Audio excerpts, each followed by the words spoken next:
Friends, education for all channel में आप सभी का हार्दिक स्वागत है। हम कर रहे हैं अध्याय 14। इसमें आज हम करेंगे श्वसनीय संतुलन चार्ट। क्या है? प्रत्येक ऑक्सीकृत ग्लूकोज अणु से बनने वाले प्राप्त शुद्ध एटीपी की गणना करना अब संभव है, किंतु वास्तविकता में यह एक सैद्धांतिक अभ्यास ही रह गया है। यह गणना कुछ निश्चित कल्पनाओं के आधार पर ही की जा सकती है। क्या है, देखते हैं। यह एक क्रमिक सुव्यवस्थित क्रियात्मक पाथ है जिसमें एक क्रियाधार से दूसरे क्रियाधार का निर्माण होता है, जिसमें ग्लाइकोलिसिस से शुरू होकर टीसीए चक्कर तथा पथ ईटीएस के एक के बाद एक आती है। ग्लाइकोलिसिस में संश्लेषित एनएडीएच माइटोकॉन्ड्रिया में आता है, जहां उसका फॉस्फोरीकरण होता है। पथ का कोई भी मध्यवर्ती दूसरे यौगिक के निर्माण में उपयोग में नहीं आते हैं। श्वसन में केवल ग्लूकोज का ही उपयोग होता है। कोई दूसरा वैकल्पिक क्रियाधार पथ में किसी भी मध्यवर्ती चरण में प्रवेश नहीं करता है।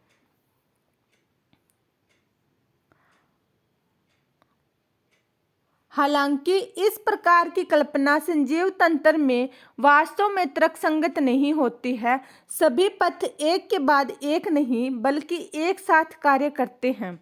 पथ में क्रियाधार आवश्यकता अनुसार बाहर तथा अंदर आ जा सकते हैं। आवश्यकता अनुसार एटीपी का उपयोग हो सकता है। एंजाइम की क्रिया की दर को अनेकों विधियों द्वारा नियंत्रित किया जाता है। फिर भी यह क्रिया करना उपयोगी है, क्योंकि सजीव तंत्र में ऊर्जा का निष्कर्षण एवं संग्रहण हेतु इसकी दक्षता सराहनीय है। अतः ऑक्सीश्वसन के दौरान ग्लूकोज के एक अणु से एटीपी के 36 अणुओं की शुद्ध प्राप्ति होती है। क्या कहा गया है? ऑक्सीश्वसन के दौरान ग्लूकोज के एक अणु से एटीपी के 36 अणुओं की शुद्ध प्राप्ति होती है। ये इंपॉर्टेंट लाइन है। ग्लूकोज के एक अणु से एटीपी के 36 अणुओं की शुद्ध प्राप्ति होती है। अब हम किण्वन तथा ऑक्सीश्वसन की तुलना करें। किण्वन में ग्लूकोज का आंशिक विघटन होता है, जबकि ऑक्सीश्वसन में पूर्ण विघटन होता है। कार्बन डाइऑक्साइड एवं जल बनते हैं। किण्वन में ग्लूकोज के एक अणु से पायरुविक अम्ल बनने के दौरान एटीपी के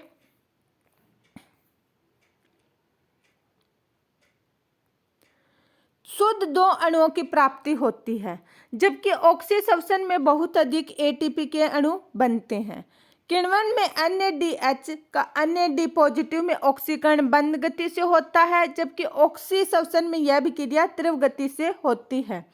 आगे है एम्फीबोलिक पथ, इसको देखते हैं।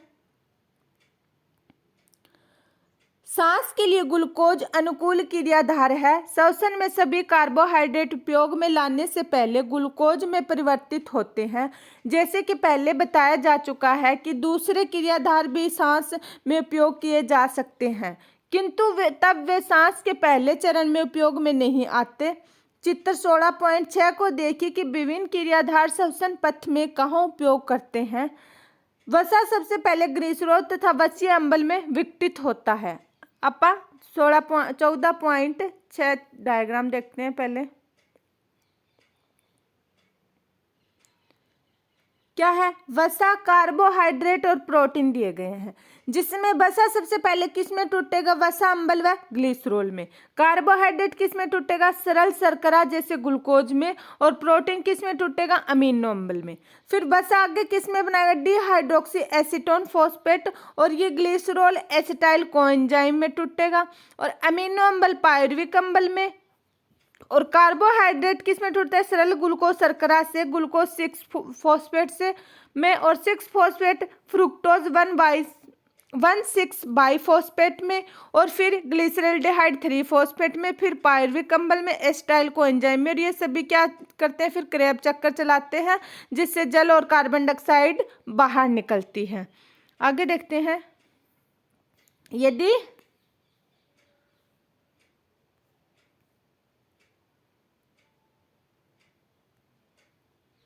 वसीय अम्ल सांस के उपयोग में आता है तो वह पहले एसिटाइल सह-एंजाइम बनकर पथ में प्रवेश करता है। ग्लिसरॉल पहले PgAl में परिवर्तित होकर श्वसन पथ में प्रवेश करता है। प्रोटीन प्रोटीएज एंजाइम द्वारा विघटित होकर अमीनो अम्ल बनाता है। प्रत्येक अमीनो विअमीनीकरण के बाद अपनी संरचना के आधार पर क्रेब चक्कर के अंदर विभिन्न चरणों में प्रवेश करते हैं। यह हमने डायग्राम में देखा। चूंकि सांस के दौरान क्रियाधारक टूटते हैं, अतः सांस प्रक्रिया परंपरागत अपचयी प्रक्रिया है और श्वसन पथ श्वसनीय अपचयी पथ है। किंतु आप क्या इसे ठीक समझते हैं? ऊपर वर्णित है कि विभिन्न क्रियाधार ऊर्जा हेतु श्वसन पथ में कहाँ प्रवेश करते हैं। यह जानना महत्वपूर्ण है कि ये यौगिक उपरोक्त क्रियाधार बनाने के लिए श्वसनीय पथ से अलग होंगे। अतः पथ में प्रवेश करने से पहले वसा अम्ल जब क्रियाधार के रूप में उपयोग में आते हैं तो श्वसनीय पथ में उपयोग में आने से पूर्व एसिटाइल कोएंजाइम में विखंडित हो जाता है। जब जीवधारी को वसा अम्ल का संश्लेषण करना होता है तो श्वसनीय पथ एसिटाइल कोएंजाइम ए अलग हो जाता है। इसलिए वसा अम्ल के संश्लेषण तथा विखंडन के दौरान श्वसनीय पथ का उपयोग होता है। इसी प्रकार से प्रोटीन के संश्लेषण व विखंडन के दौरान भी होता है। इस प्रकार विखंडन की प्रक्रिया कम करता है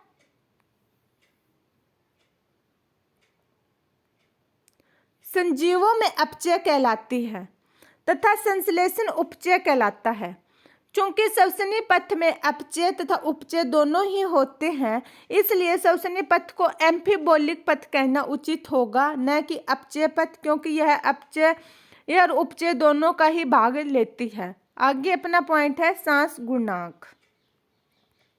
क्या है सांस गुणांक में क्या देखेंगे? अब सांस के दूसरे पक्ष को देखते हैं। जैसा कि आप जानते हैं कि ऑक्सीश्वसन में दौरान ऑक्सीजन का उपयोग होता है और कार्बन डाइऑक्साइड निकलती है। सांस के दौरान मुक्त कार्बन डाइऑक्साइड तथा उपयोग में लाई गई ऑक्सीजन का अनुपात को सांस गुणांक RQ या श्वसनीय अनुपात कहते हैं।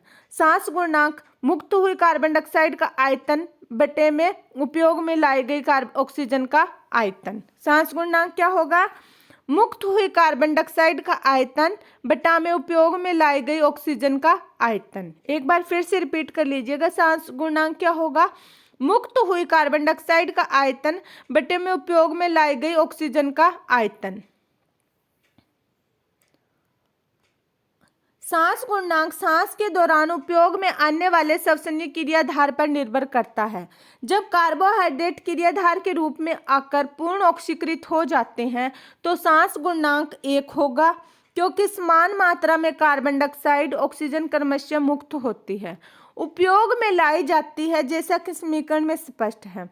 C6H12O6 6 ऑक्सीजन O2 फिर क्या बनेगा? 6 carbon dioxide plus 6 H2O plus ऊर्जा। सांस गुणांक क्या होगी? 6 carbon dioxide plus 6 oxygen equal to 1.0।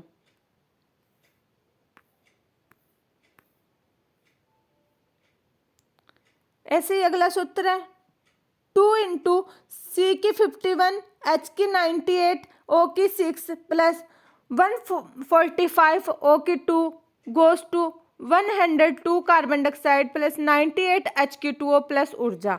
इसका सांस गुणांक क्या होगा? 102 कार्बन डाइऑक्साइड बटे 145 ऑक्सीजन इक्वल टू 0.7। जब वसा सांस में प्रयुक्त होती है तो सांस गुणांक 1 से कम होता है। क्या है? जब वसा सांस में प्रयुक्त होती है तो सांस गुणांक कितना होगा? 1 से कम। वसा अम्ल ट्राइपामटीन के रूप में उपयोग में आता है, तब इसको गणना निम्नवत होगी। जब प्रोटीन श्वसनीय क्रियाधार के रूप में प्रयुक्त होता है तब अनुपात 0.9 के लगभग होता है। वसा में तो 1 से कम होगा और प्रोटीन में 0.9 के लगभग। यहाँ यह जानना अति महत्वपूर्ण है कि संजीवों में श्वसनीय क्रियाधार अक्सर 1 से अधिक होते हैं, किंतु शुद्ध प्रोटीन व वसा श्वसनीय क्रियाधारों के रूप में प्रयुक्त नहीं होते हैं। इसके साथ ही अपना ये चैप्टर यहीं पर समाप्त होता है। जानने से पहले वीडियो को लाइक, चैनल को सब्सक्राइब एंड शेयर जरूर करें। थैंक यू, धन्यवाद।